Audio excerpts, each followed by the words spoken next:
Good morning all of you. Radhe Radhe, जय श्री कृष्णा, जय हिंद भाई, जय भारत। आ जाएं सभी लोग, फटाफट से 2 मिनट दीजिएगा ताकि सेशन शुरू करें। लोगों को आने में थोड़ा सा लग जाता है समय। चलो भाई, बात करते हैं आज के टॉपिक की। आज बहुत ही शानदार टॉपिक होने वाला है जिसका नाम है सोलर सिस्टम यानी कि सौर मंडल। सभी ने अपने स्कूल टाइम पे अपनी स्कूल बुक्स में पढ़ा भी होगा सोलर सिस्टम या सौर मंडल के बारे में। आज इसको डिटेल से जानेंगे और जानेंगे कि वहाँ से क्वेश्चन क्या क्या बनते हैं। हो सकता है किसी के लिए नया हो, जिसने पहली बार पढ़ रहा हो सकता है कि ये किसी के लिए पढ़ा हुआ टॉपिक हो।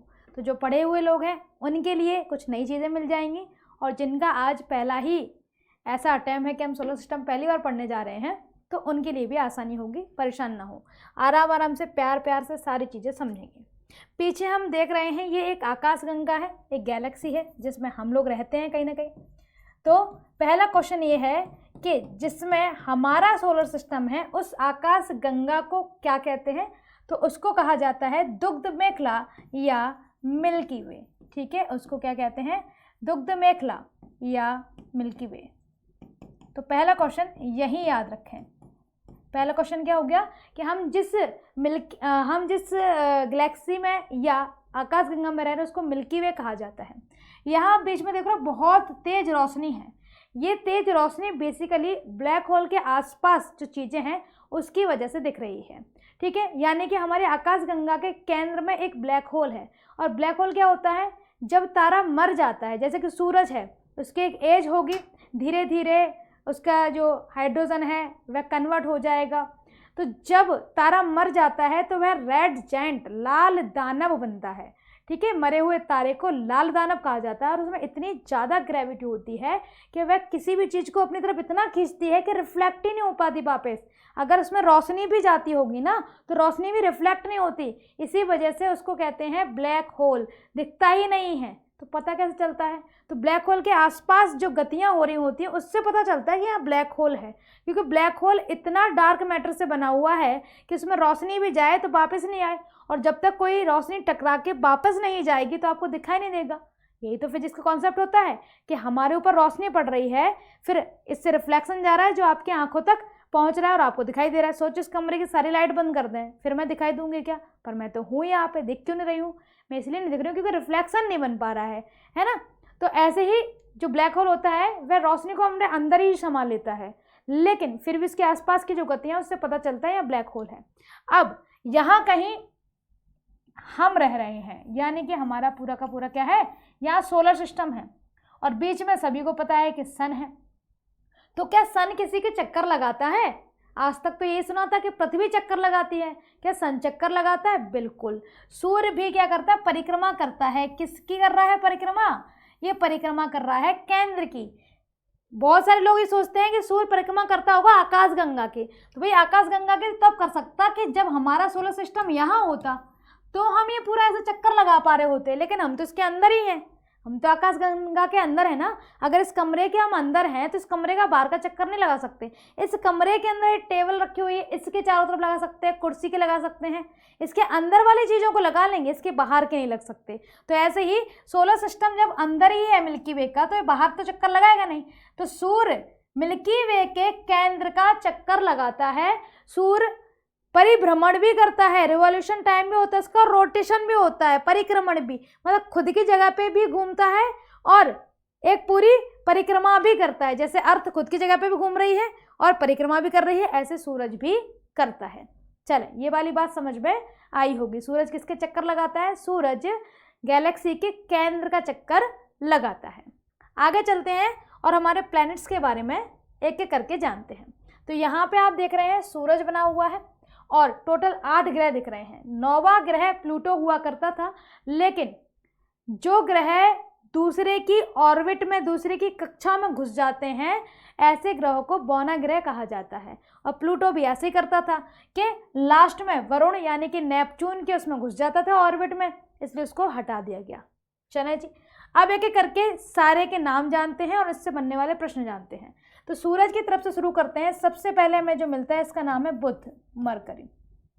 इसके बाद हमको मिलता है शुक्र, वीनस। इसके बाद मिलता है हमको पृथ्वी, अर्थ। इसके बाद मिलता है मंगल यानी कि मार्स। अब यहाँ कहानी खत्म हो जाती है। इसके बाद यहाँ आप एक बेल्ट देख रहे हैं, इसको क्या कहते हैं? एस्ट्रॉयड बेल्ट बोलते हैं, एस्ट्रॉयड बेल्ट। अब देखो 4 अंदर हो गए, 4 बाहर हो गए, तो जो 4 अंदर हैं उन्हें आंतरिक ग्रह कहा जाता है, आंतरिक ग्रह कहते हैं, ठीक है, यानी कि इनर प्लैनेट। और इन्हें दूसरे नाम से भी जानते हैं जिसको कहते हैं टेरेस्ट्रियल, टेरेस्ट्रियल, ठीक है। तो बुध, शुक्र, पृथ्वी, मंगल, ये 4 आंतरिक ग्रह हैं जो क्या है? कठोर भूमि से बने हुए हैं, ठीक है, इन पे क्या है? भूमि है। अब चलते हैं एस्ट्रॉयड बेल्ट के बाहर।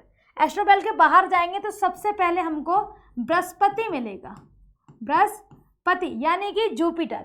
इसके बाद सैटर्न मिलता है यानी कि शनि। इसके आगे जाते हैं तो मिलता है अरुण, यूरेनस। इसके बाद मिलता है नेपच्यून यानी कि वरुण, ठीक है। ये 4 ग्रह जो हैं ये गैस से बने हुए हैं, इसलिए हल्के होते हैं। ये आकार में बड़े भले ही हैं लेकिन हल्के हैं। जैसे लोहे की एक छोटी बॉल ले लो, ठोस है, और एक गुब्बारा ले लो, तो गुब्बारा इतना बड़ा भले ही है लेकिन गैस से बना है तो क्या होगा?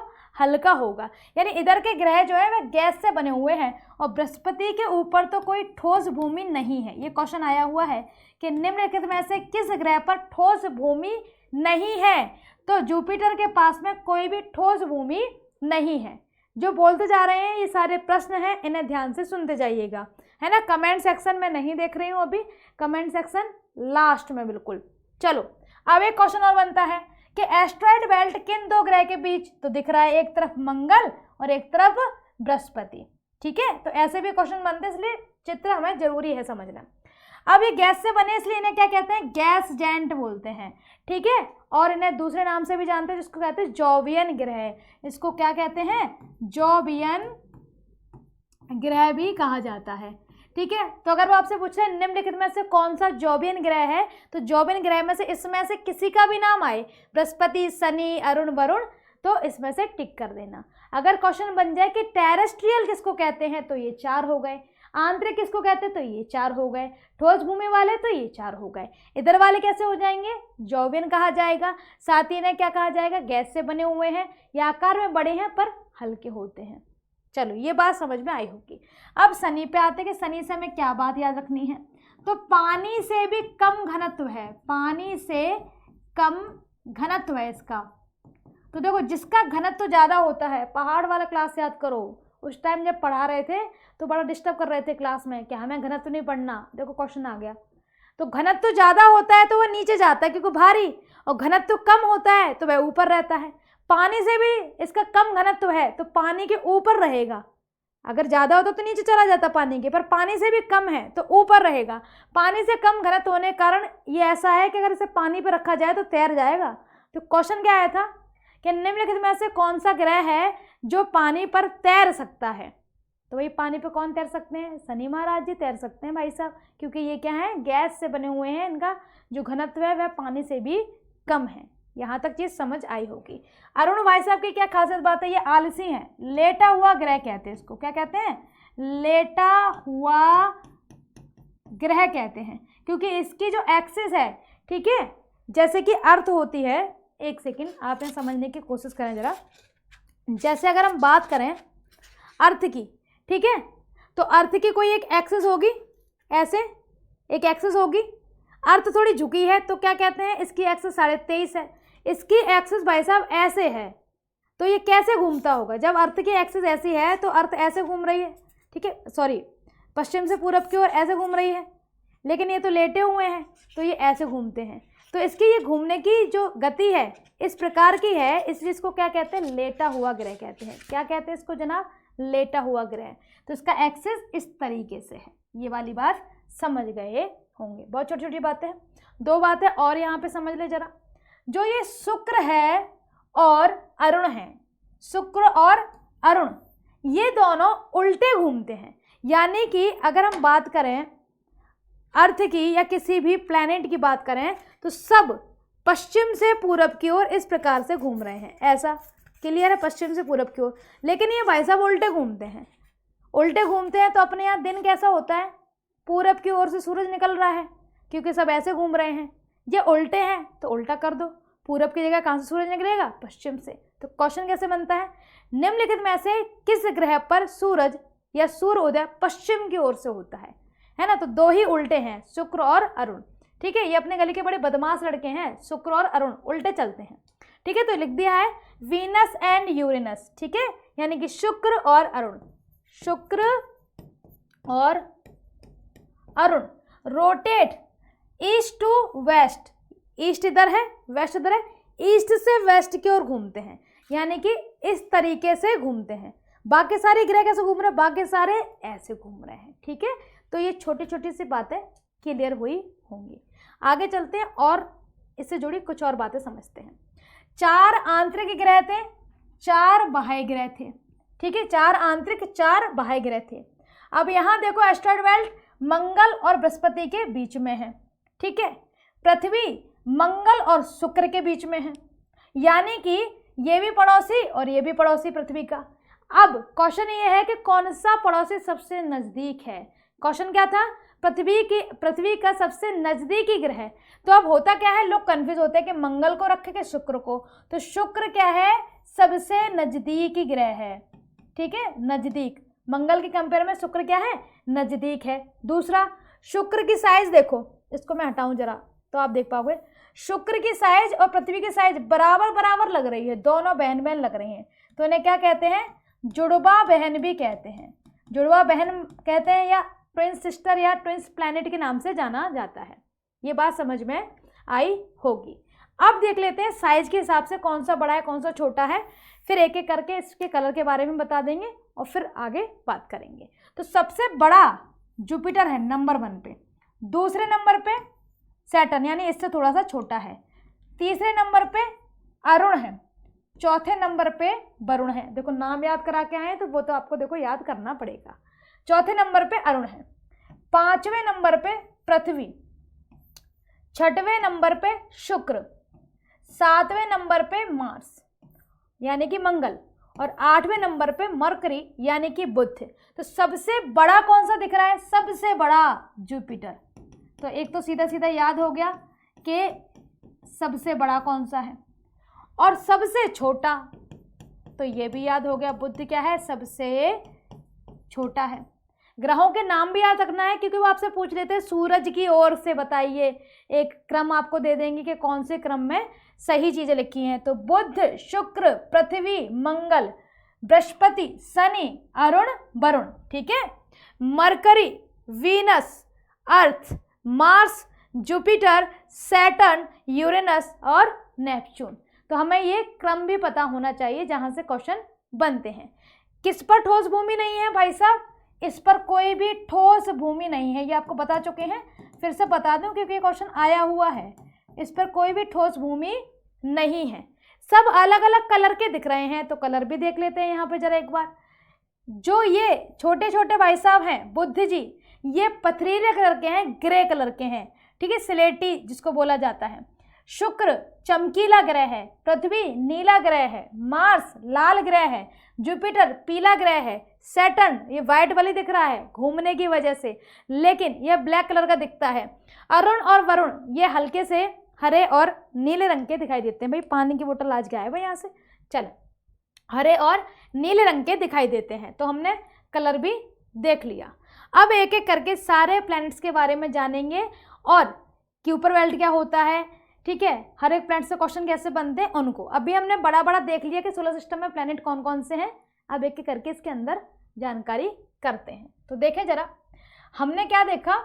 हमने देखा कि एक सोलर सिस्टम है जिसके बाहर आप देखोगे ना, सोलर सिस्टम जहाँ खत्म हो रहा है, जैसे सूरज हो गया, बुध, शुक्र, पृथ्वी, मंगल, ये सारे जिसके बाहर थोड़ा यहाँ देखें, जैसे ये सीरीज बनी हुई है जहाँ खत्म हो रहा है, इस जगह एक बहुत बड़ा एस्टेरॉयड बेल्ट है। जैसे ये है ना, ऐसे वहाँ पर है, उसको क्यूपर बेल्ट कहा जाता है। तो वही चीज़ यहाँ बनी हुई है। ठीक है, इसको क्या कहते हैं? क्यूपर बेल्ट बोलते हैं।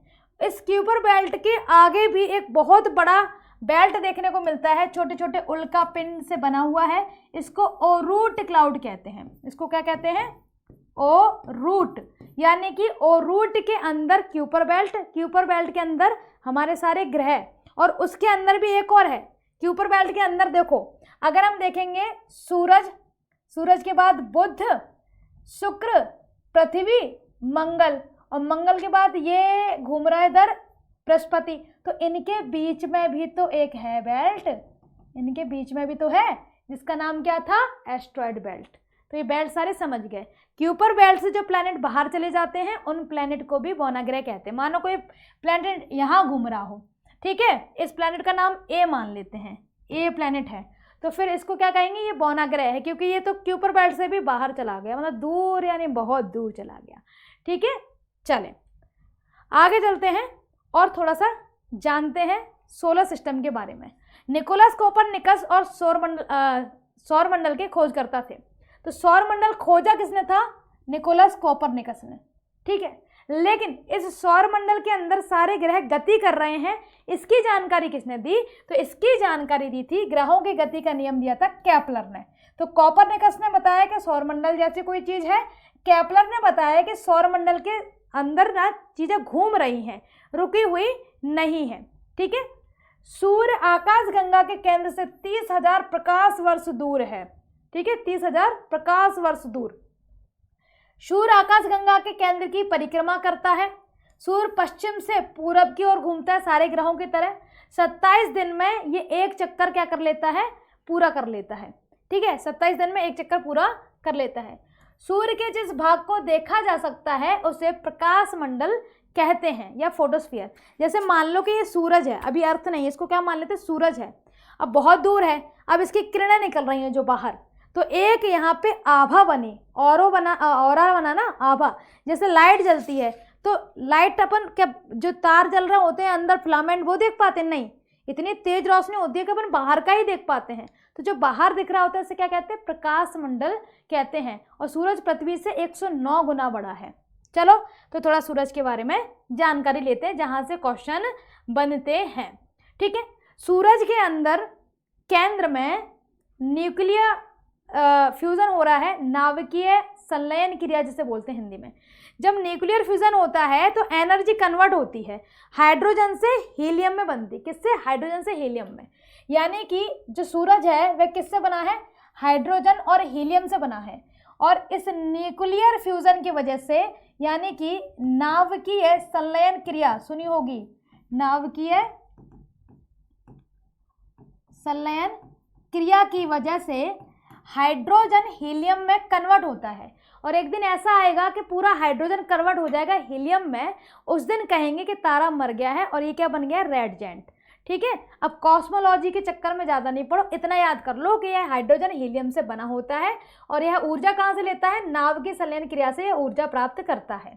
अब सूरज की अगर बात करें तो इसका ऊपर वाला जो लेयर दिख रहा है इसको कहा जाता है प्रकाश मंडल। इसको क्या कहते हैं, मैं कलर जरा चेंज कर लूँ, है ना, व्हाइट ले लेते ज़्यादा दिखाई देगा आप लोगों को। इसको कहते हैं प्रकाश मंडल, प्रकाश मंडल, यानी कि इसको फोटोस्फीयर कहा जाता है। अब यहाँ देखो कहीं कहीं देखो डार्क सा हो गया, देखो यहाँ पे भी डार्क हो गया है ना, यहाँ पे भी, ऐसे बहुत सारी जगह है, मैं सब जगह तो नहीं बना सकती, कुछ कुछ जगह बना देती हूँ। इसको क्या कहते हैं, सौर्य कलंक कहते हैं। इसको क्या कह रहे हैं, सौर्य कलंक, यानी कि धब्बे धब्बे पड़े हुए हैं। और बीच में कहीं ना कहीं क्या होगा, सूर्य का केंद्र होगा, सूर्य केंद्र या सौर्य केंद्र, जैसे भी लिखना है। अब ये तीन चीजें हमें सूरज से संबंधित याद करनी है, एक तो इसका प्रकाश मंडल, एक इसका सौर कलंक और इसका एक केंद्र। अब हर एक की अलग अलग टेम्परेचर है, तो आपसे क्वेश्चन पूछेगा कि सूर्य के केंद्र का टेम्परेचर कितना होता है, सौर कलंक का कितना होता है, प्रकाश मंडल का कितना होता है। तो अगर हम बात करें सबसे ज़्यादा, तो जो बाहर की रोशनी है, ठीक है, उसका सबसे ज़्यादा होता है, लगभग अगर बात करें, सॉरी प्रकाश मंडल केंद्र का सबसे ज़्यादा होता है। प्रकाश मंडल ऊपर से बात करें, प्रकाश मंडल की बात करें तो यह है लगभग 6000 डिग्री सेल्सियस का टेम्परेचर जो हम देखते हैं वो। इसके बाद बात करते हैं सौर कलंक की, तो ये बुझे हुए हैं, यानी कि जहाँ पे एनर्जी खत्म हो जाती है। अब एनर्जी खत्म है तो वहाँ पे रोशनी कम है, रोशनी कम है तो वही टेम्परेचर भी वहाँ का क्या हो जाएगा, कम हो जाएगा, लगभग 1500 डिग्री सेल्सियस। अब आते हैं केंद्र में, तो जैसे पृथ्वी के केंद्र में अगर अपन पृथ्वी के केंद्र की बात करें, यहाँ से तो अपन को नीला पीला बढ़िया एकदम सुंदर हरा भरा दिख रहा है, लेकिन अगर अपन पृथ्वी को खोल देते हैं, चलो भाई ठीक है, अपने अगर पृथ्वी को खोल दिया तो देखें कैसा दिख रहा है। पृथ्वी को खोल दिया, बीच में ज़्यादा, ठीक है, यानी कि सेंटर में गर्मी सबसे ज़्यादा होती है। अब चाहे वो अर्थ की हो चाहे वह सूरज की हो, तो केंद्र में यहाँ पे गर्मी सबसे ज़्यादा, ठीक है, यानी कि केंद्र में सबसे ज़्यादा, उसके बाद प्रकाश मंडल की, उसके बाद सौर कलंक की। तो सूर्य के केंद्र में कितनी होती है? 15 मिलियन, 150 लाख से ऊपर, ठीक है, 15 मिलियन। यहाँ तक बात समझ आई होगी। तो केंद्र में सबसे ज़्यादा गर्मी, उसके बाद प्रकाश मंडल पे, उसके बाद सौर कलंक पे। अब मैंने यहाँ हिंदी भी लिख दी है और यहाँ पे इंग्लिश आपके लिए लिखी हुई है कि सूर्य का व्यास कितना है, ठीक है, सूर्य के टेम्परेचर के बारे में मैंने लिखा है कि सेंटर में कितना है, सनस्पॉट कितने हैं, फोटोस्फीयर कितने हैं, मैंने यहाँ पे उनका नाम हिंदी में लिख दिया। तो आपको हिंदी इंग्लिश की समस्याएं भी खत्म हो जाएंगी। चले आगे चलते हैं और जानते हैं सूरज भाई साहब जो हैं यह क्या करते हैं, रोशनी देते हैं। अर्थ बहन जी जो हैं इनके पास नॉर्थ पोल और साउथ पोल है। तो होता क्या है, मैग्नेटिक फील्ड ज़्यादा है, तो सूरज से रोशनी यहाँ खिंची चली आती है, और जो ये रोशनी खिंच के आती है इसको बोला जाता है अरोरा, अरोरा फ्लेम, ठीक है, इसको क्या बोलते हैं, अरोरा बोला जाता है। तो जब सूरज की रोशनी खिंच के आती है नॉर्थ पोल और साउथ पोल पे, अरोरा कहलाती हैं। नॉर्थ पोल पे इनको क्या कहा जाता है, अरोरा बोरियोलिस कहा जाता है। नॉर्थ पोल पे इसको क्या कहते हैं, अरोरा बोरियोलिस, ठीक है। साउथ पोल पे इसको क्या कहते हैं, अरोरा ऑस्ट्रेलिस, ठीक है। यहाँ मैंने 2 इमेज लगाई ताकि आप देख पाएं कि कैसा दिखता होगा पृथ्वी से। तो जब नॉर्थ की ओर बोरियोलिस की ओर देखेंगे तो कुछ ऐसी रोशनी दिखती है, साउथ की ओर देखेंगे तो साउथ पोल पे कुछ इस प्रकार की रोशनी आती हुई दिखती है। अब एक क्वेश्चन आया था कि नॉर्थ पोल की खोज किसने की थी, साउथ पोल की खोज किसने की थी, तो मैंने आपके लिए लिख दिया है नॉर्थ पोल की खोज रॉबर्ट पियरे द्वारा की गई थी, ठीक है। ये कई बार आया है कि नॉर्थ पोल किसने खोजा था, रॉबर्ट पियरे ने खोजा था। अब क्वेश्चन अगर बन जाए कि साउथ पोल की खोज किसने की थी, तो रोनाल्ड एमंडसन का नाम आता है। तो एक पियरे याद रख लेना, एक एमंडसन याद रख लेना, ठीक है। चले आगे चलते हैं। अब बात करते हैं सोलर इक्लिप्स की, यानी कि सूर्य ग्रहण कैसे पड़ जाता है, ठीक है। कोई भी सूर्य ग्रहण कैसे होता है, सिंपल सी बात है, 2 चीज़ों के बीच में कोई एक बंदा आ जाए तो कहते ना अरे भाई साहब साइड में वो दिखाई नहीं दे रहा, यानी कि कोई बीच में अगर आ जाए तो हम दूसरी चीज़ को देख नहीं पाते, ग्रहण लग जाता है उस पर। ऐसे ही जब सूरज और पृथ्वी के बीच में कोई प्लेनेट आ जाए तो वह मून भी हो सकता है, उपग्रह भी हो सकता है, सैटेलाइट इंग्लिश में बोलते हैं, या कोई दूसरा हो सकता है, वीनस आ जाए या कोई और आ जाए, क्योंकि कोई भी ग्रह घूमता घूमता इन दोनों के बीच में पड़ सकता है। तो जब इनके बीच में कोई ग्रह आ जाता है, सूरज और पृथ्वी के बीच में, ज़्यादातर तो मून आता है लेकिन कुछ और आ जाता है, तो क्या पड़ता है, ग्रहण। ग्रहण 2 प्रकार के हो सकते हैं, एक होता है अर्ध, एक होता है पूर्ण, यानी कि एक तो कम और एक पूरी तरीके से ढक जाना। कम का मतलब क्या है, जैसे मानो ये पृथ्वी है, यहाँ पे कोई छोटा सा ग्रह आ गया बीच में, कोई भी मान लेते हैं, यहाँ तो कुछ चीज़ है नहीं है, ऐसा मान लेते हैं कि ये एक कोई चीज़ है, दूरी पे आ गया तो हमको थोड़ी थोड़ी पृथ्वी दिखाई दे रही है। लेकिन हो सकता है कि कोई ऐसी कंडीशन बने कि पृथ्वी के सामने कोई इतना बड़ा ग्रह आ जाए जो पृथ्वी को पूरा कवर कर ले, तो हम क्या कहेंगे, पूर्ण ग्रहण लग गया। क्या कहेंगे, पूर्ण ग्रहण। तो 2 ग्रहण हो सकते हैं, एक अर्ध और एक पूर्ण, ठीक है। तो अभी यहाँ समझते हैं, यहाँ पे जो ग्रहण पड़ रहा है सोलर इक्लिप्स, इसमें क्या देख रहे हैं, सूरज और पृथ्वी के बीच में चंद्रमा आ जाता है। तो देखो कुछ कुछ रोशनी तो ऐसे जा रही है, डार्क सी दिख रही होगी, कुछ कुछ रोशनी ऐसे ऊपर जा रही है। तो जो अंदर की रोशनी है इसे छाया कहा जाता है। छाया इंग्लिश में कहते हैं अम्ब्रा, इंग्लिश में क्या कहते हैं इसको, अम्ब्रा। देखो ये शब्द बिल्कुल अलग है, इसलिए मैं इंग्लिश हिंदी दोनों बता दे रही हूँ, जहाँ आसानी से आप समझ सकते हैं। अब जैसे अगर मैंने बोला रिवर, तो मुझे नहीं लगता कि मैं रिवर को अब नदी बोलूँ, क्योंकि इतनी चीज़ें तो समझते हैं, है ना। यहाँ तक बात समझ आई होगी। अब बात करें ये वाले हिस्से को क्या कहते हैं, ये जो रोशनी इधर पड़ रही है, ये बन रहा है हिस्सा, ये वाला बन रहा है, इसे प्रछाया कहा जाता है, प्रछाया, यानी कि पेनम्ब्रा। अम्ब्रा और पेनम्ब्रा किससे संबंधित है? सूर्य ग्रहण से संबंधित है। यह चंद्र ग्रहण में भी हो सकता है, ऐसा नहीं है कि सूर्य ग्रहण के साथ है। छाया, प्रछाया ग्रहण से संबंधित शब्द हैं। अब बात करते हैं पूर्ण सूर्य ग्रहण की। तो जब पूर्ण सूर्य ग्रहण होता है, जैसे देखो अभी ढकने वाला है और इस वाले में पूरा ढक गया, तो आप देख रहे हो यहाँ पर रोशनी से फैल रही है ना। इस रोशनी को क्या कहा जाता है? कोरोना क्रीट कहते हैं, कोरोना क्रीट, या इसको डायमंड रिंग के नाम से भी जाना जाता है। इसको और क्या कहते हैं? Diamond ring. ठीक है, या तो डायमंड रिंग आ जाएगा या क्या आ जाएगा? कोरोना क्रीट का निर्माण कब होता है? जब पूरा सूर्य ग्रहण होता है तब कोरोना क्रीट का निर्माण होता है। क्लियर हुई बात? ज़्यादा से ज़्यादा 8 मिनट का पूरा ग्रहण लग सकता है। और आपको बता दें कि सूरज से पृथ्वी तक रोशनी भी 8.16 सेकेंड या 8.20 सेकेंड में आती है। इन दोनों में से कोई एक ऑप्शन आपको मिल जाएगा। दोनों अलग क्यों हैं?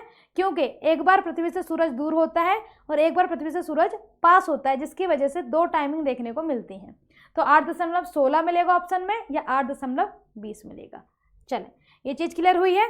आगे चलते हैं, और जिस विषय में हम आपको बता रहे थे कि एक बार पृथ्वी से दूर होता है, एक बार पृथ्वी से पास होता है। तो एक बार पृथ्वी से क्या होता है? पास। एक बार पृथ्वी से सूरज क्या है? पास है। तो जब पृथ्वी सूरज के पास होती है, जब पृथ्वी सूरज के पास होती है तो इसे उपसौर या पेरिहीलियन कहा जाता है। और यह घटना 3 जनवरी को होती है। ठीक है, ये घटना क्या कहलाती है? 3 जनवरी को होती है। और क्या कहलाती है? पेरिहीलियन या उपसौर कहलाती है।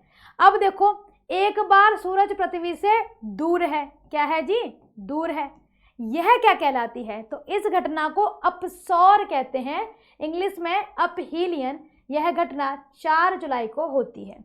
क्वेश्चन कैसे बनेगा? पृथ्वी जब सूर्य से दूर होती है तो इस घटना को क्या कहते हैं? या वो आपसे पूछ लेगा कि पृथ्वी जब सूर्य से दूर होती है यह घटना क्या कहलाती है, या ये किस समय होती है, किस तारीख को होती है। तो हमें तारीख भी याद रखनी है, 3 जनवरी और 4 जुलाई, पूरा 6 महीने का गैप है। क्योंकि इस पृथ्वी को यहाँ से लौट के यहीं आने में पूरा कितने लगने वाला है? 12 महीने लगने वाले हैं। अब यहाँ से वहाँ तक आधा रास्ता हुआ तो कितने हुए? 6 महीने। ठीक है, तो 6 महीने का गैप होता है इस घटना में। ये वाली घटना जो है और अच्छे से समझेंगे जब इसके बाद आप चैप्टर लेंगे अर्थ के गतियाँ, पृथ्वी की गतियों के बारे में जानेंगे तो समझ पाएंगे, है ना। यहाँ पे जैसे एक क्वेश्चन बच्चे का बना था कि मैम 3 जनवरी को पृथ्वी पास में है तो गर्मी होनी चाहिए पर अपने यहाँ सर्दी होती है। हाँ, सही बात है ये वाली बात। तो ऐसा क्यों होता है कि ये पास होने के बाद भी यहाँ पे सर्दी की बजाय गर्मी, क्योंकि जुलाई जो अपना है, सॉरी पास होने के बाद गर्मी हो रही है सर्दी की जगह जनवरी में, लेकिन सर्दी पड़ती है अपने यहाँ पे। लेकिन ये तो पास है और सूरज पास है तो गर्मी होनी चाहिए। तो क्यों ऐसा होता है? एक गति वाला चैप्टर पढ़ेंगे तब आपको बताएंगे कि पृथ्वी भले ही सूरज के पास है लेकिन इसके एंगल की वजह से क्या परिणाम होते हैं आगे, जिसकी वजह से यहाँ गर्मी पड़ने की बजाय क्या पड़ रही है? सर्दी पड़ रही है। चलें आगे चलते हैं और सबसे पहले ग्रह की बात करते हैं, बुध की। ठीक है, मैंने यहाँ पे आपके लिए ऊपर हिंदी लिख दिया है और नीचे उसी चीज़ की इंग्लिश भी लिखी हुई है ताकि आपको आसानी हो। जरा हम कलर बदल लें जनाब, एक सेकंड दीजिएगा। हाँ जी, तो मैंने हिंदी और इंग्लिश दोनों कर दी हैं क्योंकि कई ऐसे शब्द होते हैं जो हिंदी समझ नहीं आए तो इंग्लिश के लिए है और इंग्लिश समझ नहीं आए तो हिंदी के लिए है। आपको A4 साइज़ के PDF हिंदी में ही मिलेगी, ठीक है, लेकिन मैंने PPT पे आपके लिए दोनों शब्द डाल दिए हैं ताकि आप इसे समझ पाएँ आसानी से। इसकी PDF आपको मिल जाएगी। चलें सबसे पहले बात करते हैं, ये क्या भाई? सबसे छोटा ग्रह है, बिल्कुल सबसे छोटा ग्रह है, सूर्य से सबसे निकट है। ये भी अपन इमेज में देख के आए कि सूर्य के बाद किसकी बारी आ रही थी? बुध की। तो सूर्य के सबसे निकट है। इसके ऊपर कोई भी वायुमंडल नहीं है, कोई भी क्या है? वायुमंडल नहीं है। इसका खुद का कोई एटमॉस्फेयर नहीं है। चलें, इसका कोई खुद का उपग्रह भी नहीं है। जैसे पृथ्वी के पास क्या है? चंद्रमा है, ऐसे ही इसके पास कुछ होना चाहिए था पर ये अकेला वेला डोल रहा है। ठीक है, तो इस ग्रह पर कोई भी उपग्रह नहीं है। इस ग्रह पर रातें बहुत ठंडी, रातें बहुत ठंडी और दिन बहुत गर्म होते हैं। ऐसा क्यों होता है इसको जान लेते हैं। तो पहले तो ये याद रखेंगे कि इस ग्रह पर रातें बहुत ठंडी और दिन बहुत गर्म होते हैं। क्यों? क्योंकि इसका सबसे छोटा परिक्रमण काल है 28 दिन, लेकिन इसका जो घूर्णन का समय है वह 58 दिन है। समझना, 88 डेज लगते हैं इसको सूरज के चारों तरफ घूमने में। से ये सूरज है तो इतना कंप्लीट करने के लिए 88 डेज चाहिए, लेकिन खुद की धुरी पे घूमने में ये कितना ले रहा है? 58 दिन। और अपन कितना लेते हैं? एक दिन। एक दिन लेते हैं तो क्या होता है? 12 घंटे रात, 12 घंटे दिन, ऐसा मान लेते हैं एक दिन में। सोचो 58 दिन में घूम रही है कोई चीज़। जैसे मान के चलते हैं, एक सेकेंड इसको ज़रा सेट कर दें। हाँ जी, जैसे ये अर्थ है ना, और ये पैन सूरज मान लो, तो इसका तो चक्कर ये लगा ही रही है, साथ ही साथ खुद भी घूम रही है, और ये खुद जो घूम रही है 24 घंटे में कंप्लीट करती है। यानी कि सूरज की रोशनी 12 घंटे इस हिस्से पर रहती होगी और 12 घंटे जब ये घूम जाती होगी तो इस हिस्से पर रहती होगी। लेकिन सोचो ये पृथ्वी घूमे ही 2 महीने में, 2 महीने में घूम रही है, यानी कि 1 महीने तक ये हिस्सा इधर ही रहेगा, और 1 महीने बाद जा कर के जब ये घूम पाएगी तब ये हिस्सा आ पाएगा। यानी कि 1 महीने तक बराबर धूप जा रही है यहाँ पे, और 1 महीने तक पीछे क्या रह रहा है? अंधेरा। यहाँ 1 महीने तक रोशनी और पीछे क्या रह रहा है? अंधेरा। यानी कि दिन सबसे ज़्यादा गर्म और रातें सबसे ज़्यादा ठंडी हो जाएंगी। अपने यहाँ पे मानो दिन ही दिन हो तो गर्मी में मर जाएंगे, रात होती थोड़ी सहूलियत हो जाती है। ऐसे ही यहाँ पे का सीन है, दिन ही दिन हो रहा है 1 महीने तक, है ना। तो घूमने में 58 दिन लग रहा है, यानी कि लगभग 60। तो मैंने एक राउंड फिगर में समझाने की कोशिश की है, इसलिए यहाँ पर दिन ठंडे होते हैं और दिन गर्म होते हैं और रात ठंडी होती है। चलें आगे चलें, वीनस की बात करते हैं। तो वीनस की कुछ चीज़ें, जैसे कि यह सोलर सिस्टम में सबसे ज़्यादा चमकीला गर्म ग्रह है, तो इसे चमकीला ग्रह कहते हैं। पृथ्वी के समान दिखने की वजह से इसका द्रव्यमान वगैरह सारी पृथ्वी के समान है, इसलिए इसको क्या कहते हैं? पृथ्वी की जुड़वा बहन या ट्विन स्टार कहते हैं। ये चमकता बहुत है, इसलिए इसको सांझ का तारा और भोर का तारा यानी कि मॉर्निंग स्टार और इवनिंग स्टार के नाम से भी जाना जाता है। चलें जानते हैं इसके बारे में। पृथ्वी से निकटतम ग्रह है, 225 दिन में परिक्रमा करता है सूरज की। ठीक है, यह ग्रह सूर्य का परिक्रमा पूरब से पश्चिम करता है। तो ये अपन पढ़ के आए हैं कि सारे ग्रह पश्चिम से पूरब कर रहे हैं, लेकिन शुक्र और अरुण उल्टे चलते हैं भाई साहब, उल्टा मन करता है इनका। तो पूरब से पश्चिम की ओर यह आकाश का सबसे चमकीला ग्रह है। इसे पूर्व में सुबह और पश्चिम में शाम को देखा जा सकता है। ठीक है, पश्चिम में शाम को देखते हैं, पूरब में सुबह देखते हैं, इसलिए इसको मॉर्निंग स्टार और इवनिंग स्टार कहा जाता है। इसे सुबह और शाम का तारा भी कहते हैं। यह सौर मंडल का सबसे गर्म ग्रह है, इसलिए चमकीला चमकता भी है। इसका कोई उपग्रह नहीं है। आकार और द्रव्यमान लगभग पृथ्वी के समान है, इसलिए इसको क्या कहते हैं? पृथ्वी की जुड़वा बहन या ट्विन सिस्टर या ट्विन प्लेनेट यानी कि जुड़वा ग्रह कहे जाते हैं। अब क्वेश्चन कैसे बनता है जुड़वा ग्रह वाला, वो आपको ऐसे देंगे, निम्नलिखित में से कौन सा जुड़वा ग्रह है?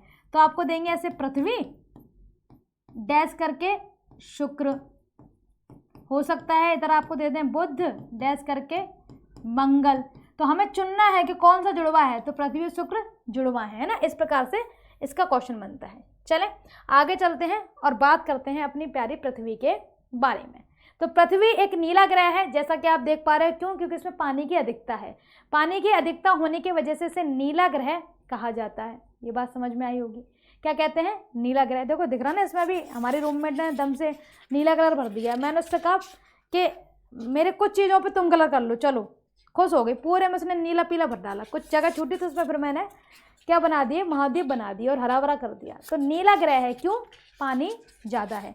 तो सबसे पहले ये वाली बात क्लियर हो गई। ये क्या है? नीला ग्रह है। इसका शेप जो है जियोइड है, थोड़ा सा चपटा से टाइप का है। ज़्यादा ही चपटा हो गया तो आलू बन गया। थोड़ा सा थोड़ा सा चपटे से टाइप का है, गोल नहीं है, थोड़ा सा फ्लैट सा है, ऊपर से भी नीचे भी। तो इसको क्या कहते हैं? जियोइड शेप बोलते हैं। Geoid shape, geoid. ठीक है, जियोइड शेप कहा जाता है। चलो आगे बढ़ते हैं, जानते हैं भैया इसको क्या कहते हैं? नीला ग्रह कहते हैं। और ये कैसा है? जियोइड आकार का है। इस पर पानी कितना है? 71% पानी है। और भूमि क्षेत्र कितना है? 29। अब यहाँ एक चीज ध्यान से सुनना, एक क्वेश्चन आया था कि पृथ्वी पर उपयोग करने योग्य पानी पीने योग्य कितना प्रतिशत है? और ऑप्शन में दिया गया था 2.5, या आपको 3% मिलेगा या 2.5 ऐसे मिलेगा। अब कहोगे कि पानी तो 71% है, फिर ये कैसे ठीक है? तो सुने, पूरी पृथ्वी पर 71% पानी है पूरी पृथ्वी पर, लेकिन ये पानी पूरा यूज करने लायक है नहीं। इसमें से 96.5% समुद्र वाला है, अपने यूज का नहीं है। लगभग 2.5 या 3% पानी अपने पास बचा रह जाता है जिससे अपन यूज कर सकते हैं। मतलब कि टोटल पूछा जाए तो 71% पानी है, लेकिन 71% में से भी अगर देखा जाए तो 2.5, केवल 2.5 पानी है, केवल 2 या राउंड फिगर देखो तो 3% पानी है जिससे हम पी सकते हैं, उपयोग कर सकते हैं। क्लियर है? तो ये जो कन्फ्यूज़न है यहाँ ठीक करना। चलें आगे चलते हैं। आयु की बात करें तो 4.6 अरब इसकी आयु है। परिभ्रमण समय की बात करें कि कितने टाइम में पूरा सूरज का चक्कर लगाता है, तो भैया 365 5 घंटे 48 मिनट 5 घंटा 48 मिनट लगभग मान के चलते हैं कि ये 6 घंटा हो जाएगा। ठीक है, लगभग एक राउंड फिगर देखें तो ये एक 6 आवर के बराबर मान लेते, कुछ मिनट की कमी इसमें रह जाती है। 365 और 6 घंटे, 6 × 4 6 चौक 24। ठीक है, तो 24 घंटे बनने के लिए इसको 4 साल चाहिए, इसीलिए 4 साल बाद 366 दिन होते हैं, जिसे आप लीप ईयर के नाम से भी जानते हैं, है ना। इस वजह से ही ऐसा होता है। चलें आगे चलते हैं, बात करते हैं परिक्रमण समय इसका कितना है। तो 23 घंटा 56 मिनट 4 सेकंड 23 घंटा 56 मिनट 4 सेकंड, जिसे आप राउंड फिगर में 24 घंटे कहते हैं। इसकी गति की बात करें, इसकी गति कि कितनी गति से घूम रही है, तो इसकी गति है 27 किलोमीटर प्रति मिनट। सोचो, पृथ्वी इतनी तेज घूम रही है, अपन को क्यों नहीं पता चल रहा भाई? अपन भी तो इसके साथ हैं, इसीलिए क्योंकि अपन इसके साथ हैं। जैसे ट्रेन के अंदर बैठे हो, ठीक है, तो ऐसा होता है कि तुम भी चल रहे होते नहीं, लेकिन स्टेशन पे जो खड़ा होगा बंदा वो देख पाता होगा ट्रेन चलती हुई जा रही है। इसी प्रकार के मान के चलते हैं ये पृथ्वी है, ठीक है, और ये घूमने का ऐसे काम कर रही है। तो अपन इस पृथ्वी के अंदर हैं, अपन को बाहर से नहीं दिखेगा, लेकिन अगर मानो कोई बंदा बाहर खड़ा है, मान के चलते हैं ये कोई बंदा बाहर खड़ा है और पृथ्वी घूम रही है, ठीक है, तो ये बंदा देख पाएगा कि पृथ्वी घूम रही है। लेकिन जो पृथ्वी के अंदर ही रह रहे हैं, पृथ्वी के ऊपर ही रह रहे हैं, उन्हें नहीं दिखाई देगा। इसी वजह से हमें भी पता नहीं चलता है, जबकि पृथ्वी लगातार घूम रही है। ये चीज़ें क्लियर हुई होंगी, तो मैंने हिंदी और इंग्लिश दोनों लिख दिया है। आगे चलते हैं और बनने वाले प्रश्न देखते हैं। एक प्रश्न आया था कि पृथ्वी के इक्वेटोरियल डायमीटर, ठीक है, यानी कि ये एक व्यास हो गया यहाँ पे भूमध्य रेखा व्यास, और एक ये क्या हो गया, पोलर व्यास हो गया, ठीक है, ध्रुवीय व्यास। इन दोनों के बीच में अंतर कितना है? अंतर तो भाई अगर लंबाई इन दोनों की पता चल जाए तो अंतर पता चल जाएगा। तो अगर हम बात करें कि भाई इक्वेटोरियल की कितनी होती है और पोलर की कितनी होती है, तो देखें जरा, यहाँ पे आप देख पा रहे होगे कि अगर हम बात करें कि ये कितना व्यास है तो 12,756.3, और अगर इसकी बात करें तो कितना है 12,713.5, माइनस कर लो 43 के आसपास आएगा। यानी कि ध्रुवीय व्यास और भूमध्य रेखा व्यास के मध्य अंतर कितना है, 43 किलोमीटर का अंतर है। ठीक है, ये क्वेश्चन आया हुआ है इसलिए मैंने ये पॉइंट डाला है। चंद्रमा से पृथ्वी की दूरी कितनी है, 3,84,000। पृथ्वी और चंद्रमा की दूरी को देखें तो ये कितनी है, 3,84,000। अब मान के चलते हैं कि हमारे पास ये रही पृथ्वी और हमारे पास ये रहा चंद्रमा, ठीक है, और चंद्रमा, ये पृथ्वी घूम रही है और चंद्रमा इसके साथ घूमे जा रहा है ऐसे करके, है ना। अब इन दोनों के बीच में जो दूरी पड़ रही है, चंद्रमा और पृथ्वी के बीच में जो दूरी पड़ती है, मैंने पृथ्वी में छेद कर दिया पढ़ा के, ठीक है, एक तरफ पृथ्वी एक तरफ चंद्रमा, इनके बीच में जो दूरी ये पड़ रही है इसे क्या कहा जाता है, इसे लूनर डिस्टेंस कहते हैं। क्या कहते हैं, लूनर डिस्टेंस कहते हैं। आप हमसे ये पूछते हैं मैम क्वेश्चन कैसे बनेगा, यही तो क्वेश्चन है सिंपल सा कि चंद्रमा और पृथ्वी के बीच की दूरी कितनी होती है, वो आपको ऑप्शन दे देगा कितनी होती है, सॉरी, या वो आपको दे देगा कि इस दूरी को कहते क्या हैं। इस प्रकार के क्वेश्चन बनते हैं। ये सारे के सारे क्या हैं, क्वेश्चन ही तो हैं। चल, पृथ्वी का अक्ष जो है, पृथ्वी का जो एक्सिस है, अक्ष है, कैसा है, थोड़ा सा झुका हुआ है, 23.5 डिग्री झुका हुआ है। और क्यों झुका है, तो मैंने सबसे पहली क्लास में बताया था आपको, ठीक है, कि पृथ्वी से ग्रह टकराया था जिसकी वजह से इसका एंगल चेंज हो गया था। चल, पृथ्वी से सूर्य के बीच की दूरी को खगोलीय इकाई कहा जाता है, ठीक है। यहाँ पे इकाई शब्द नहीं लिखा है, हम लिख देते हैं, खगोलीय इकाई कहा जाता है, एस्ट्रोनॉमिकल यूनिट, ठीक है। पृथ्वी से चंद्रमा के बीच की जो दूरी है उसे चंद्र दूरी या लूनर डिस्टेंस कहते हैं, लूनर डिस्टेंस। क्लियर है? क्या कहते हैं जी? लूनर डिस्टेंस कहते हैं। एक बहुत अच्छा क्वेश्चन आया था इसमें, ये रहा, हाँ मैंने डाला हुआ है। ये क्वेश्चन एक एग्जाम में आया था, मेरे से एक स्टूडेंट ने पूछा था। क्वेश्चन ये था कि चंद्रमा और पृथ्वी के बीच के अंतरिक्ष को क्या कहते हैं। बड़ा कमाल का क्वेश्चन है और आप यकीन नहीं मानोगे, ये बहुत छोटे लेवल का क्वेश्चन था, मतलब छोटे लेवल का एग्जाम था, उसमें आया था। क्वेश्चन क्या धांसू है और आया किसमें? एक छोटे से एग्जाम में। इसीलिए मैं आपको हमेशा बोलती हूँ बार बार, ये कभी मत सोचा करो कि छोटा एग्जाम में इसमें छोटे क्वेश्चन आएंगे, नहीं, कुछ भी पूछ सकता है। उसने टॉपिक अगर अर्थ दिया तो अर्थ अच्छे से पढ़ के जाओ कि अर्थ से जो भी बने उसे आप सॉल्व कर सकें। तो देखें जरा, ये चंद्रमा हुई, सॉरी पृथ्वी हुई, ये चंद्रमा है। पृथ्वी और चंद्रमा के बीच की अगर दूरी पूछे तो लूनर डिस्टेंस, लेकिन उसने क्या पूछा है? क्वेश्चन क्या है? क्वेश्चन है चंद्रमा और पृथ्वी के बीच के अंतरिक्ष को क्या कहते हैं? बीच के अंतरिक्ष को क्या कहते हैं? ये क्वेश्चन आया था। चाहे तो आप इसे चेक भी कर सकते हैं, है ना। चंद्रमा और पृथ्वी के बीच के अंतरिक्ष को क्या कहते हैं, यानी कि जो बीच का स्पेस है उसको क्या कह रहे हैं? स्पेस जगह नहीं, अंतरिक्ष की बात है। तो पृथ्वी है और पृथ्वी के चक्कर लगा रहा है चंद्रमा, तो चंद्रमा ने एक क्या बना ली होगी? कक्षा बना ली होगी, एक ऑर्बिट बना लिया होगा, ठीक है। ये क्या बना लिया होगा? एक ऑर्बिट।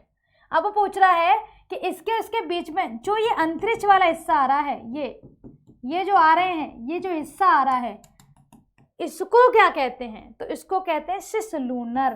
क्या कहते हैं? सिस लूनर, ठीक है। क्या कहते हैं जी?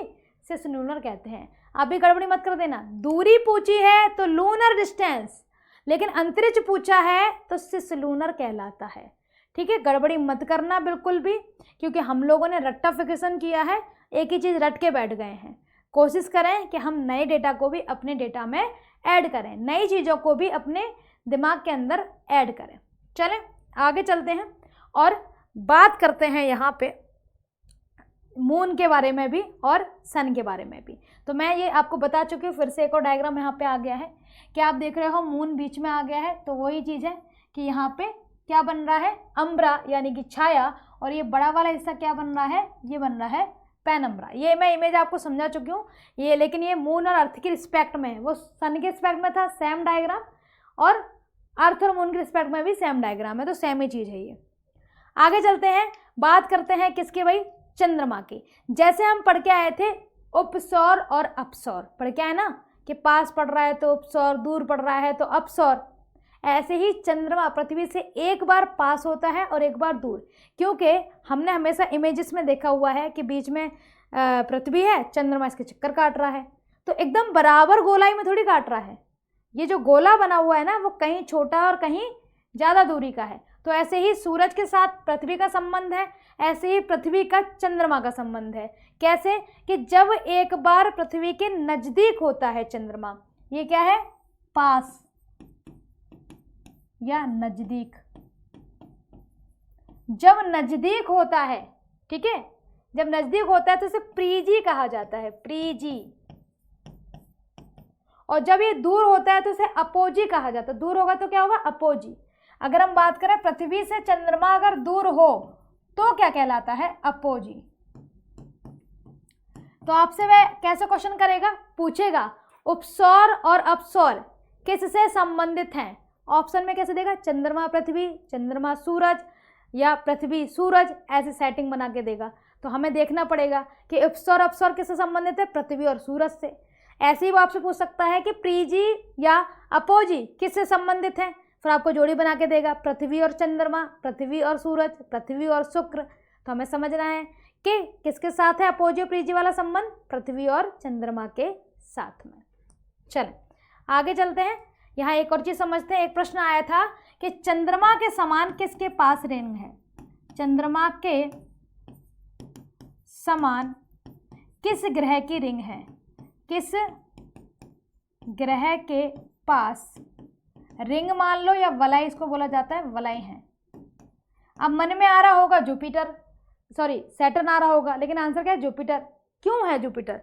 सैटर्न सबने सुना है कि सैटर्न के पास वलय होती है, 7 उसके पास रिंग है, ठीक है, लेकिन उसने क्या पूछा? चंद्रमा के समान।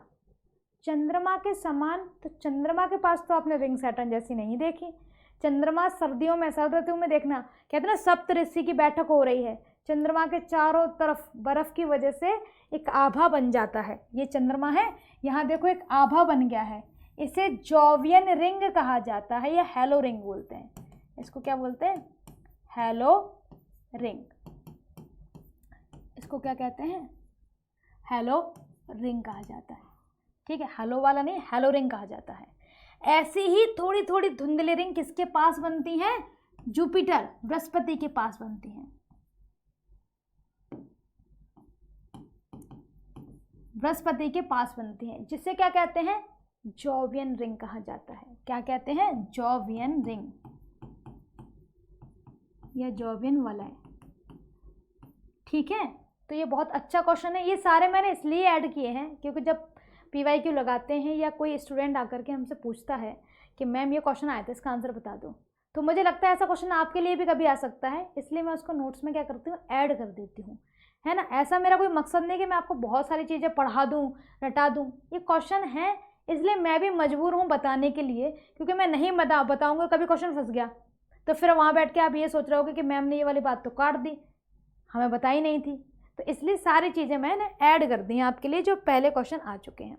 चले बात करते हैं भाई चंद्रमा पे सी ऑफ ट्रैंक्विलिटी की। क्वेश्चन आता है कि सी ऑफ ट्रैंक्विलिटी किस ग्रह या उपग्रह पर स्थित है? तो देखें, चांद की सतह पर ईगल लैंड हुआ, ठीक है, जहां लैंडिंग हुई, अमेरिका ने भेजा था ये प्रोजेक्ट, जहां लैंडिंग हुई उस जगह को सी ऑफ ट्रैंक्विलिटी नाम दिया गया। तो सी ऑफ ट्रैंक्विलिटी किससे संबंधित है? चांद से संबंधित है। 20 जुलाई 1969 के दिन अमेरिका के नील आर्मस्ट्रांग ने चांद पर पहला कदम रखा था। ये तो सभी जानते हैं, फिर भी मैंने इसको लिख दिया है ना।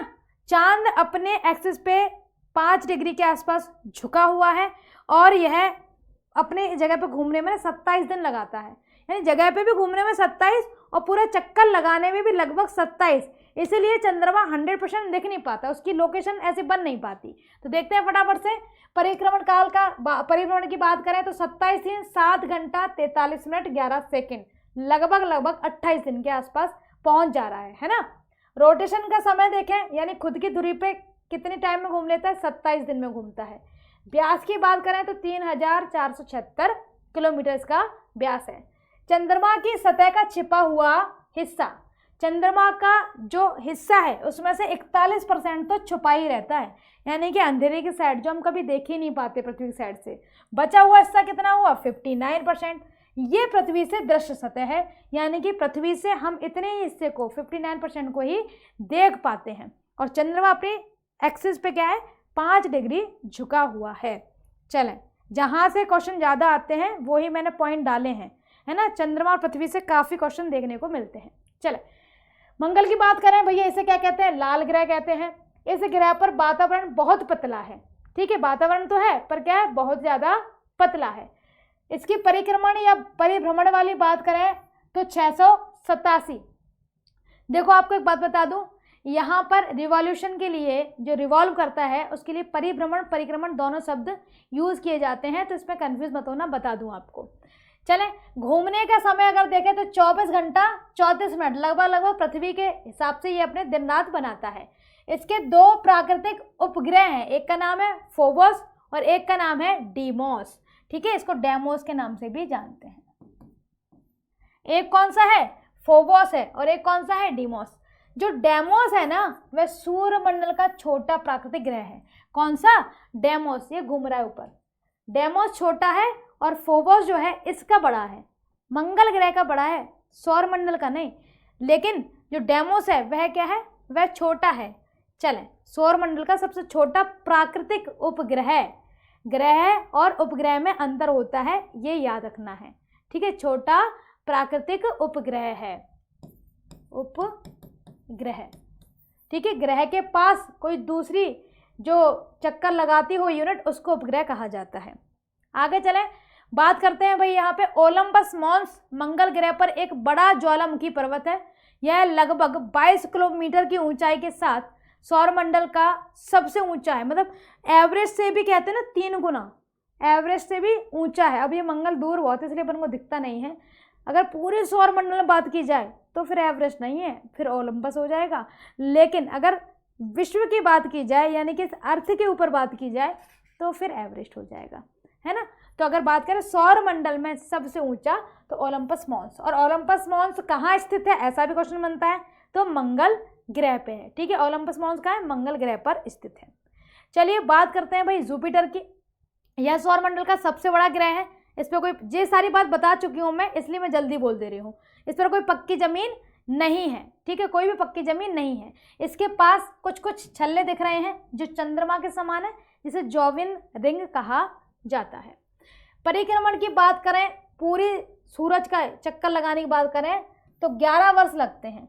ठीक है, और घूर्णन समय की बात करें, यानी अपनी एक्सिस पे कितनी जल्दी, 10 घंटे में। पृथ्वी 24 घंटे में घूम रही है, वो 10 घंटे में, कितना तेज है। इसलिए ये क्या है, सभी ग्रहों में सबसे तेज है। गैनीमीड सौरमंडल का सबसे बड़ा उपग्रह है। ठीक है, जैसे कि डेमोस पढ़ के आए हैं, छोटा हो गया, ऐसे गैनीमीड सौरमंडल का सबसे बड़ा है। और गैनीमीड है किसके पास, जुपिटर के पास में। ठीक है, चलें आगे चलें। यहाँ पर आप एक स्पॉट देख रहे हैं, जब भी आप इमेज देखोगे तो यहाँ लाल लाल आपको ऐसे स्पॉट दिखाई देगा। इसे मिनिएचर सोलर सिस्टम कहा जाता है, मिनिएचर सोलर सिस्टम। लाल निशान क्यों पड़ा, जुपिटर पर लाल निशान किस वजह से पड़ा, ये क्वेश्चन है। नीचे ऑप्शन आपको मिलेगा, भूकंप की वजह से, ज्वालामुखी की वजह से, तूफान की वजह से। तो ऑप्शन में जो तूफान शब्द आ रहा है वह करेक्ट होगा। तूफान की वजह से यहाँ पे लाल निशान बना था। इस ग्रह का वातावरण हाइड्रोजन, हीलियम, एथेन और अमोनिया से बना है। बृहस्पति सबसे बड़े तूफान के घर के लिए जाना जाता है, बहुत बड़ा तूफान आया था। ठीक है, और यहाँ पे लाल निशान पड़ा। इसको और किस नाम से जानते हैं, ग्रेट रेड स्पॉट के नाम से जाना जाता है। क्वेश्चन क्या बनेगा, ग्रेट रेड स्पॉट किस ग्रह पर स्थित है, तो जुपिटर पर स्थित है। यहाँ जितने ये पॉइंट लिखे हैं वन लाइनर, ये सारे के सारे प्रीवियस ईयर में आए हुए क्वेश्चन का कलेक्शन है ना, कि इस ग्रह से जितने भी क्वेश्चन बड़े बड़े देखने को मिले, मैंने यहाँ पर आपके लिए कलेक्ट किया है। चलते हैं भाई साहब शनि के पास। शनि के पास 7 रिंग है, जिसे gaseous globe Galaxy like planet के नाम से भी जाना जाता है। अब शनि के पास बहुत सारे प्लैनेट हैं। ठीक है, तो सबसे ज़्यादा प्लैनेट कह रहे हैं, उपग्रह हैं, तो सबसे ज़्यादा उपग्रह यानी सैटेलाइट किसके पास है, शनि के पास। अभी पीछे हो गया था, लेकिन इस वर्ष फिर से ये आगे हो गया। तो शनि के पास सबसे ज़्यादा उपग्रह है। इसका घनत्व तो पानी से भी कम है। ठीक है, इसका घनत्व क्या है, पानी से भी कम है, ये भी याद करा दिया। यह सूर्यमंडल का दूसरा बड़ा ग्रह है, ये भी आपको पहली स्लाइड में बता दिया था। परिभ्रमण काल की बात करें तो 29.5 वर्ष, और रोटेशन की बात करें तो जुपिटर के बाद इसका नंबर आता है। ठीक है, जुपिटर 10 घंटे में कर लेता है, या 10 घंटे 34 मिनट में कवर करता है। इसके पास भी एक उपग्रह है जिसका नाम है टाइटन। टाइटन की पहुंच आती है ना, इसका नाम क्या है, टाइटन है। तो टाइटन शनि का सबसे बड़ा उपग्रह है। अब गैनीमीड और टाइटन दोनों ही बड़े हैं, तो गैनीमीड पूरे सौरमंडल का सबसे बड़ा है, जबकि टाइटन शनि का सबसे बड़ा उपग्रह है। क्लियर है ना। आप चीज़ों को शांति से, तसल्ली से समझा करो, ताकि आप समझ पाओ कि कौन सी चीज़ पूछी गई है ना। जैसे लास्ट क्लास अपन ने कोई ली थी रिवर वाली, उत्तराखंड और झारखंड के ऊपर कलेश मच गया था। झारखंड ऑप्शन में नहीं होगा तब उत्तराखंड होगा। ऐसे ही अगर बड़ा उपग्रह पूछा है और सौरमंडल नहीं लिखा है तो फिर शनि का उपग्रह हो जाएगा, लेकिन उसने पूछा सौरमंडल का सबसे बड़ा ग्रह कौन सा है, तो फिर आंसर अलग होगा, है ना। ये हमको थोड़ा देखना पड़ता है कि क्वेश्चन में पूछा क्या है एक्चुअली। चलो ये बात क्लियर हुई, फटाफट से चलते हैं आगे और देखते हैं अरुण के बारे में। ठीक है, अरुण कैसा है, 97.77 डिग्री झुका हुआ, यानी लेटा हुआ ग्रह है। ये कैसा है? लेटा हुआ ग्रह है। चलें देखते हैं। अक्ष की स्थिति के कारण, अक्ष की स्थिति के कारण, ये ब्लैक से लिखा है इसलिए दिख नहीं रहा, कारण इसे लेटा हुआ ग्रह भी कहा जाता है। परिभ्रमण काल की बात करें तो 84 वर्ष लगते हैं, इसको दूर है ना इसलिए। रोटेशन की बात करें तो 17 घंटे में कवर करता है। आप एक चीज़ देख पा रहे होगे, बृहस्पति जल्दी कवर कर रहा है, शनि भी जल्दी घूम जा रहा है, ये भी क्यों? हल्के हैं। भारी चीज़ होगी तो उसे घूमने में टाइम लगेगा, जो हल्की होगी वो फटाक से घूम जाएंगे, है ना। इसके पास 5 रिंग हैं, ठीक है। जैसे 7 रिंग है शनि के पास, ऐसी इसके पास अल्फा बीटा गामा करके 5 रिंग है। नाम क्या है? अल्फा बीटा गामा डेल्टा और एप्सिलॉन। अब क्वेश्चन क्या बन सकता है? क्वेश्चन ये बन सकता है कि डेल्टा नाम की रिंग किस ग्रह के पास है? डेल्टा नाम की रिंग किस ग्रह के पास है? ऐसे ही वह किसी भी जो रिंग है उसका नाम दे करके ग्रह के बारे में पूछ सकता है। इसके पास 27 प्राकृतिक उपग्रह हैं, यानी खुद के पास भी इसके क्या है? उपग्रह है। मीथेन की वजह से यह थोड़ा सा नीला और हरे रंग का दिखाई देता है। तो हिंदी लिखा है, यहाँ पे मैंने इसकी इंग्लिश भी लिख रखी है। आगे चलते हैं और बात करते हैं भाई सबसे लास्ट में वरुण भाई साहब की, ठीक है, नेपच्यून की। तो भैया नेपच्यून 165 वर्ष लगाता है पूरी ऐसे एक परिक्रमा करने में, और 16 घंटे लगते हैं खुद के धुरी पे घूमने में, है। अब हमें इसमें से याद कौन कौन से रखने हैं, क्योंकि ये तो बहुत सारा आपको लग रहा होगा। तो इसमें याद रखना है सबसे पहले कि सोलर सिस्टम में कितने प्लैनेट हैं, कौन से बाहर के हैं, कौन से अंदर के हैं, ठीक है। बाहर के कौन से हैं और अंदर के कौन से हैं, ये चीज़ याद रखनी है। दूसरा, कौन सा बड़ा ग्रह है, कौन सा छोटा ग्रह है, क्योंकि बढ़ते क्रम में छोटे क्रम में पूछ लिया जाता है। घनत्व वाले क्वेश्चन बन जाते हैं। गैस वाले कौन से हैं, ठोस वाले कौन से हैं, ये क्वेश्चन बन जाते हैं। और यहाँ पे ये क्वेश्चन भी बनता है कि कौन सा ग्रह कहाँ से घूमता है। बाकी आप अवॉइड कर सकते हैं, कुछ चीज़ें से याद ना हो तो स्टार्टिंग के 4-5 ग्रह याद कर लेना, पीछे के 3 ग्रह नहीं भी करोगे तो भी काम चल जाएगा, इस तरीके से, है ना। कुछ कुछ चीज़ें, सारी चीज़ें याद हो जाए तो बहुत अच्छी बात है आपके लिए। सारी चीज़ें याद अगर नहीं हो तो आप थोड़ा थोड़ा करके पढ़ सकते हो। अब होता क्या है, क्लास जब होती है तो क्लास में डेटा बहुत ज़्यादा होता है, कई क्लासेस तो छोटी होती हैं, कई क्लासेस बड़ी होती हैं, आपको याद होता नहीं है तो आप कहते अरे मैडम याद नहीं हो रहा। वो याद इसलिए नहीं होता क्योंकि इतना बड़ा चैप्टर हमने भी कभी पहली बार पढ़ा होगा तो याद नहीं हुआ होगा। पहली बार में कोई चीज़ एकदम से याद नहीं होती।